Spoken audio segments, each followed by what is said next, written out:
ગુજરાતના અગ્રીમ અખબારોમાં આપની કોઈ પણ પ્રકારની જાહેરાત આપવા માટે સંપર્ક કરો. જાહેરાત વ્યાજબી ભાવે પ્રસિદ્ધ કરી આપવામાં આવશે. ભરૂચના સ્ટેશન માર્ગ પર આવેલી એક કાપડની દુકાનમાં આગ ભભૂકી ઉઠતા દોડધામ મચી જવા પામી હતી. ઘટનાની જાણ ગરુડ નગરપાલિકાના ફાયર બ્રિગેડના જવાનોને કરાતા તેઓએ તાત્કાલિક દોડી આવી આગ પર કાબૂ મેળવ્યો હતો.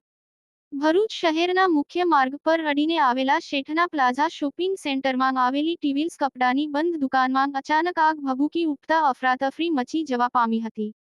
બંધ દુકાનમાંથી આગના ધુમાડા બહાર નીકળતા આસપાસમાં આવેલા દુકાનદારોમાં દોડધામ મચી ગઈ હતી. આ અંગેની જાણ સ્થાનિકોએ તાત્કાલિક ભરૂચ નગરપાલિકાના ફાયર બ્રિગેડના જવાનોને કરતા તેઓ લાઇમ્બા સાથે સ્થળ પર દોડી આવી આગ પર કાબૂ મેળવવાની કવાયત હાથ ધરી હતી.